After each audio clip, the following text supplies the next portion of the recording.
শুভ একাদশী। তো একাদশী তো কালকে রাত্রেই পড়ে গেছে। আজ সকালবেলা ঘুম থেকে উঠে চলে গেছি ফুল তুলতে ফার্স্টেই। তো আমার গাছে দেখো কত ফুল ফুটেছে।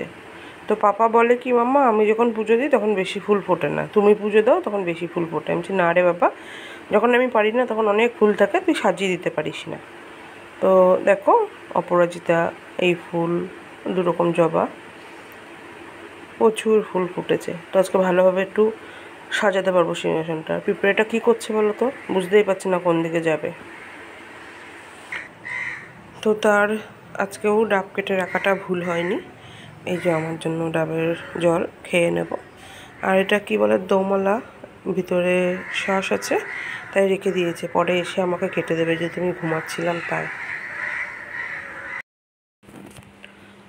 তো দেখো আজকে গাছে এত ফুল ফুটেছে, আমার একটু সাজানোটা এলোমেলো হয়ে গেছে, তবু সাজিয়েছি। আর গাছের ডালপালা কেটে দেওয়ার পরেও এত যে নীল অপরাজিতা ফুটেছে, আর ছাদে গিয়ে দেখলাম একটা সাদা কালারের অপরাজিতা ফুটেছে।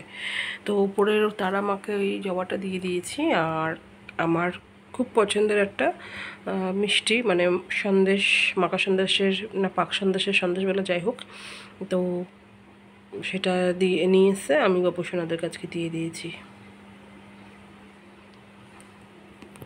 তো আমার পুজো কমপ্লিট। তো রান্নায় কী আছে চলো সেটা তোমাদের সাথে পরে শেয়ার করি। তো তোমাদেরকে বলেছিলাম কি রান্না আজকে হচ্ছে, সেটা তোমাদের সাথে শেয়ার করব। তো নিরামিষের দিনে তেমন কিছুই না, এখানে কুমড়ো ভেজেছি, এটা জানি খুব বেশি কেউ খাবে না। আর এখানে পুঁই শাক আছে, তো দুজনের জন্য বেশি আর করিনি। আর এখানটায় আছে ডাল, পেঁপে দিয়ে ডালটা করা, আর ভাত। আর আজকে আমাদের পনির কাকু আসেনি পনির দিতে, কেন জানি না, দিয়ে গেলে অবশ্য ভালো হতো। আর এখানটায় দেখো, এখানে ফুলকপির ডালনা হচ্ছে গরম গরম, তো এখন খেতে বসবো। আর দাদাভাই ভীষণ গরম গরম খেতে ভালোবাসে। তো ফাইনালি সেই বরণ করার সময় চলে এসেছে, এখন আমরা যাচ্ছি বরণ করতে। তো এই শাড়িটা পরেছি, তোমাদের সাথে এটা আর আমার শেয়ার করা হয়নি। এই নিউ শাড়িটা আজকে পরে নিলাম, ব্লাউজটা তো তোমাদেরকে দেখিয়েছিলাম, এই ফার্স্ট আজকে পরছি, মানে পরেছি। তো এখন যাব মাকে বরণ করতে। তো রেডি হয়ে পিসিদের ঘরে চলে এসেছি, কারণ আমি অনেক কিছু হয়তো মিস্টেক করে ফেলবো। তো বৌদি এখানে সুন্দরভাবে ডালা গুছিয়েছে, নিজেরটাও আমারটাও। আমি কিছু নিয়ে এসেছি আর কিছু বৌদি গুছিয়ে দিয়েছে। আর আমাদের এখানে বলে দিই, একাদশীর দিন কিন্তু বরণ হয়নি, দ্বাদশীর দিন বরণ হয়েছে। তো আজকে তাই আমরা বরণ করতে যাচ্ছি, তো সেটাই তোমাদের সাথে শেয়ার করছি, দুটো দিন মিলে, একাদশী আর দ্বাদশী। আর এখানে ননদ বৌদি রেডি পুরো, আর বৌদিকে খুব সুন্দর লাগছে, সাথে সোনামাও যাচ্ছে, যেহেতু বই টই নিতে হবে সেই কারণে।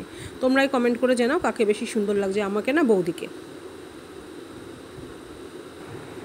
তো বরণ করে চলে এসেছি, এখন যাব ভাসানে। এখন দেখি সবাই যায় কি না, কারণ একা যাব না, একা গিয়ে রিস্ক নেব না।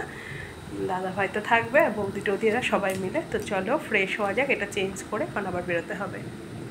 আবার 1 বছর অপেক্ষা, 365 দিনের মায়ের জন্য ওয়েট করতে হবে।